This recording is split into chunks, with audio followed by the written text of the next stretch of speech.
Times میں خوش آمدید۔ وقف امینڈمنٹ بل پر مسلمانوں کو، مسلم تنظیموں کو اور خاص طور پر آل انڈیا مسلم پرسنل لا بورڈ کو ایک بڑی کامیابی ملی ہے۔ اس کو ایک طرح کی آپ جیت بھی کہہ سکتے ہیں کہ جد و جہد رنگ لا رہی ہے۔ دوسری طرف وقف امینڈمنٹ بل کے حوالے سے بی جے پی کو، سنگھ پریوار کو ایک بڑا جھٹکا لگا ہے۔ آگے آپ کو اس کی پوری تفصیل ہم بتانے جا رہے ہیں کہ کیسے بی جے پی کو بہت بڑا جھٹکا لگا ہے، لیکن اس سے پہلے آپ سے درخواست ہے کہ ملت ٹائمز کو فائنینشلی سپورٹ کیجیے۔ ڈسکرپشن میں لنک اور ڈیٹیلز موجود ہے۔ اسکرین پر آپ کے بارکوڈ اور اکاؤنٹ کی ڈیٹیلز بھی دکھ رہی ہے، اور آئیے آپ کو بتاتے ہیں کہ پورا جھٹکا کیسے لگا ہے۔ دراصل یہ جھٹکا لگا ہے کرناٹکا اسمبلی سے۔ ملک کا دستور اور قانون یہ ہے کہ اگر مرکز سے، پارلیمنٹ سے کوئی بھی بل امینڈمنٹ کیا جاتا ہے، کوئی بھی بل پاس کیا جاتا ہے، تو جب تک تمام ریاستوں کی منظوری نہیں مل جائے گی اس قانون کو دیش میں نافذ نہیں کیا جا سکتا ہے۔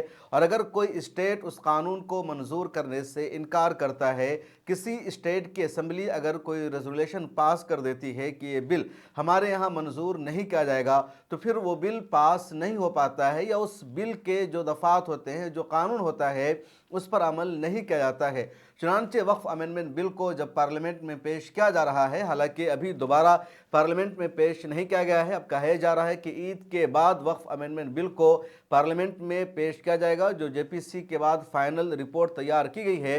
لیکن ادھر کرناٹک اسمبلی نے ایک ریزولوشن پاس کر کے وقف امینڈمنٹ بل کو ریجیکٹ کر دیا ہے۔ کرناٹک اسمبلی نے کہا کہ وقف امینڈمنٹ بل کو منظور نہیں کیا جائے گا۔ پارلیمنٹ سے اگر وقف امینڈمنٹ بل کو منظور کر بھی لیا جاتا ہے تو کرناٹک میں اس کو نافذ نہیں کیا جائے گا، کرناٹک میں اس پر عمل نہیں کیا جائے گا۔ اصول اور دستور یہ ہے کہ پارلیمنٹ سے جو بل بھی پاس ہوتا ہے، جو بھی نیا قانون بنتا ہے، تو اس قانون کو پورے دیش میں نافذ کر لیے ضروری ہوتا ہے دیش کی تمام ریاستوں کا اتفاق، یا کم از کم 50% سے زیادہ ریاستوں کا اتفاق ہونا ضروری ہے۔ اگر 50% سے زیادہ ریاستیں اس قانون سے متفق نہیں ہوتی ہے، اس بل کے خلاف ہوتی ہے، تو پارلیمنٹ کے دونوں ایوان، خواہ وہ لوک سبھا ہو یا راجیہ سبھا ہو، دونوں جگہ سے اس بل کے منظور ہو جانے کے باوجود بھی تمام ریاستوں میں اس بل کا نفاذ عمل میں نہیں آتا ہے۔ اب کرناٹک نے اس طرف قدم بڑھا دیا ہے۔ امید کی جا رہی ہے کہ اگلے دنوں میں بنگال، کیرلا اور ملک کی دوسری ریاستوں سے بھی اسی طرح کا ریزولوشن پاس ہوگا اور اس بل کو ریجیکٹ کیا جائے گا۔ صاف لفظوں میں کہا جائے گا کہ بل اسٹیٹ میں منظور نہیں کیا جائے گا۔ کرناٹک اسمبلی کے جو لا منسٹر ہے ایچ کے پاٹل، انہوں نے ایک ریزولوشن اپنی اسمبلی میں بدھ کے دن پیش کیا، اور ریزولوشن پیش کرتے ہوئے انہوں نے کہا کہ وقف امینڈمنٹ بل 2024 جو لایا جا رہا ہے، اس بل کے ذریعے اسٹیٹ کے رائٹس کو چھینا جا رہا ہے۔ اسٹیٹ کے پاس وقف پراپرٹیز کا جو کنٹرول ہے، اسٹیٹ کے پاس جو رائٹ ہے، مینجمنٹ کے جو دفعات لائے گئے ہیں، وہ اب وقف کے اور اسٹیٹ کے خلاف ہے۔ پہلے کا یعنی 2013 کا جو وقف امینڈمنٹ ایکٹ تھا، اس میں اسٹیٹ کے پاس رائٹ تھا کہ کیسے وقف کی پراپرٹیز کو بہتر بنانا ہے، کیسے اس کا اچھا استعمال کرنا ہے، کیسے اس کے ریونیو کو بڑھانا ہے، اور کیسے مسلمانوں کے لیے زیادہ سے زیادہ وقف کا نظام بہتر ہو سکتا ہے۔ لیکن وقف امینڈمنٹ بل 2024 میں 2013 کے ایکٹ کی جو ترمیمات تھیں، ان تمام ترمیمات کو بدل دیا گیا ہے۔ اسٹیٹ کے پاور کو چھین لیا گیا ہے، پورا پاور اس میں سینٹر کو دے دیا گیا ہے۔ اس لیے کرناٹکا اسمبلی اس امینڈمنٹ بل کو ریجیکٹ کرتی ہے، اور اگر پارلیمنٹ سے منظور ہوتا ہے تو کرناٹک میں اس کو نافذ نہیں کیا جائے گا۔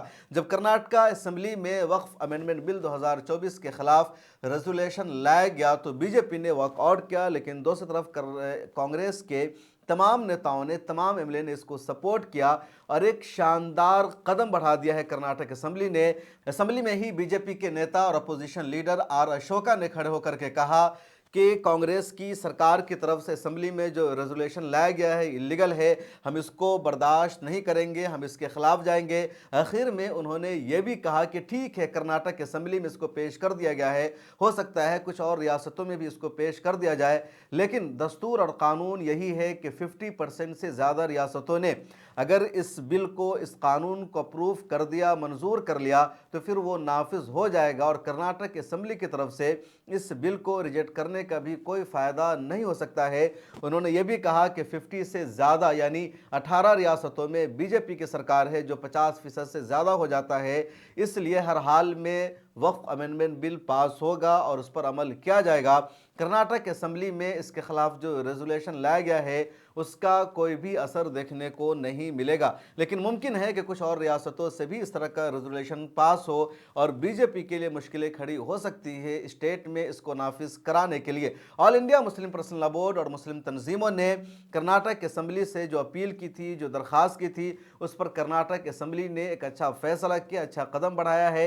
अगर इसी तरह का रेजोल्यूशन तेलंगाना सरकार भी पास करती है, केरला सरकार पास करती है, इसके अलावा बंगाल की ममता बनर्जी की हुकूमत पास करती है, कुछ दूसरे स्टेट से इसी तरह का रेजोल्यूशन नाफिज किया जाता है, तो फिर मरकज़ी हुकूमत को झटका लगेगा। मरकज़ी हुकूमत सोचने पर मजबूर होगी और हो सकता है कि सरकार इस एक्ट में मज़ीद तरमीम करे, तमाम रियासतों की हिमायत हासिल करने की कोशिश करे। तो कर्नाटक असम्बली का ये जो कदम है बड़ा उम्दा कदम है, मुसलमानों के हक़ में है, all India Muslim personal law board की एक बड़ी कामयाबी है। और अगर चंद्रबाबू नायडू की सरकार भी यानी आंध्र प्रदेश के असम्बली में भी इस तरह का रेजोल्यूशन अगर लाया जाता है, इसी तरह बिहार असम्बली में भी अगर इस तरह का रेजोल्यूशन लाया जाता है, तो एक और बड़ी कामयाबी मिल जाएगी और फिर यकीनी तौर पर पार्लियामेंट के दोनों ऐवानों से इस बिल के मंजूर हो जाने के बावजूद भी इन स्टेट में इस कानून पर अमल नहीं हो पाएगा और इस कानून की कोई वैल्यू नहीं रह पाएगी। इसलिए जिम्मेदारी बनती है नीतीश कुमार पर भी दबाव बनाने की, चंद्रबाबू नायडू पर भी दबाव बनाने की कि लोग भी इस कानून के खिलाफ यानी वक्फ अमेंडमेंट बिल 2024 के खिलाफ अपने यहाँ रेजोल्यूशन लाए। जिस तरह सी और एनआरसी के खिलाफ दिल्ली में आम आदमी पार्टी की सरकार थी और एक रेजोल्यूशन लाया गया था क्योंकि उन्हें मुसलमानों की फिक्र थी, मुसलमानों ने दो टोक ऐलान कर दिया था, मुसलमानों का वोट चाहिए था। उसी तरह बिहार में नीतीश कुमार की सरकार ने भी सीए और एनआरसी के खिलाफ एक रेजोल्यूशन पास किया था और कहा था सीए और एनआरसी बिहार में नाफिज नहीं होगा। तो वक्फ अमेंडमेंट बिल के खिलाफ भी अगर मुख्तलिफ रियासतों में इसी तरह का रेजोल्यूशन पास किया जाता है तो एक बड़ी कामयाबी मानी जाएगी, एक बड़ी जीत मानी जाएगी। कर्नाटक असम्बली ने बाज़ाब्ता इसका आगाज़ कर दिया है। इधर पिछले दिनों यानी 17 मार्च को all India Muslim personal law board ने दिल्ली के जंतर मंतर पर प्रोटेस्ट का इनेकाद किया। मुसलमानों ने बड़ी तादाद में शिरकत की। पहली मरतबा पिछले कई सालों में तमाम मिली तंजीमों के रहनुमा और ज़िम्मेदारान वहाँ मौजूद थे। जमीयत उलमा हिंद के सदर मौलाना महमूद मदनी मौजूद थे। ऑल इंडिया मिल्ली कौंसिल के नायब कौमी सदर मौलाना डॉक्टर यासिन अली उस्मानी मौजूद थे। जमीयत अहले हदीस के सदर यानी अमीर मौलाना असगर अली इमाम मेहदी सल्फ़ी मौजूद थे। जमात इस्लामी हिंद के अमीर डॉक्टर इंजीनियर सैयद सादतुल्लाह हुसैनी वहाँ मौजूद थे। Indian Muslim for civil rights के चेयरमैन मोहम्मद अदीब साहब वहाँ मौजूद थे। इंडिया इस्लामिक कल्चरल सेंटर के सदर सलमान खुर्शीद साहब वहाँ मौजूद थे। इसके अलावा मुख्तलिफ पार्टियों के एमपीज़ और ज़िम्मेदारान वहाँ मौजूद थे। मुसलमानों की बड़ी तादाद मौजूद थी। All India Muslim personal law के रहनुमा मौलाना उबैदुल्लाह खान आज़मी, मौलाना खालिद सैफुल्लाह रहमानी, मौलाना फजलुर रहीम मुजद्दिदी और दूसरे रहनुमा भी मौजूद थे। और उन सब लोगों ने जो प्रोटेस्ट किया, जो एहतजाज किया, उसका असर भी दिखने लगा कि मुसलमान वक्फ अमेंडमेंट बिल के ख़िलाफ़ सड़कों पर उतरने को तैयार है, एहतजाज करने को तैयार है। ऐसा नहीं है कि मुसलमान डर गए हैं, खौफज़दा हो गए हैं, इसके ख़िलाफ़ एहतजाज करने वाले नहीं हैं। और यही वजह है कि ख़बर थी कि 17 मार्च को ही वक्फ अमेंडमेंट बिल को पार्लियामेंट में पेश किया जाएगा, लेकिन 17 मार्च को वक्फ अमेंडमेंट बिल को पार्लियामेंट में पेश नहीं किया गया। और अब खबर यह है कि ईद के बाद इस बिल को पार्लियामेंट में दोबारा बीजेपी पेश करेगी। तो फिलहाल वक्फ अमेंडमेंट बिल के खिलाफ एहतजाज का सिलसिला जारी है। ये कानून मुसलमानों के खिलाफ इंतहाई ख़तरनाक बताया जा रहा है। मुस्लिम तंजीमों ने फैसला कर रखा है इस कानून को रोकने का। इस कानून को रोकने के लिए हर तरह की कुर्बानी देने का, सड़कों पर उतरने का, जेल जाने का ये सब फैसला और ऐलान कर रखा है मुस्लिम तंजीमों ने, मिली रहनुमाओं ने। और अब ईद के बाद पार्लियामेंट में इसे पेश किया जाएगा। इधर कर्नाटक असम्बली में कांग्रेस की हुकूमत ने इस बिल के ख़िलाफ़ रेजोल्यूशन पेश कर दिया है और वो रेजोल्यूशन भी अक्सरियत राय से मंजूर हो गया है। मेजॉरिटी वोट इस रेजोल्यूशन के हक़ में आ चुका है। दूसरे स्टेट में भी अगर इसी तरह का रेजोल्यूशन पास होता है तो ये मुसलमानों की, मुस्लिम तंजीमों की एक बड़ी जीत और कामयाबी मानी जाएगी। इस वीडियो में इतना ही। आपकी क्या राय है कमेंट सेक्शन में ज़रूर लिखिए। मिल्लत टाइम्स को चलाने के लिए, इसको कंटिन्यू रखने के लिए हमें आपके ताउन की अशद ज़रूरत है। पिछले रमज़ान में आपने हमारा साथ दिया था, اس سال بھی ہم آپ سے درخواست کرتے ہیں کہ رمضان میں ملت ٹائمز کو سپورٹ کریں تاکہ ہم اپنا کام مزید بہتر طریقے سے جاری رکھ سکیں۔ اکاؤنٹ کی تفصیل آپ کے اسکرین پر موجود ہے، گوگل پے، فون پے اور پے ٹی ایم نمبر بھی موجود ہے، اس کے ذریعے آپ ہماری مدد کر سکتے ہیں۔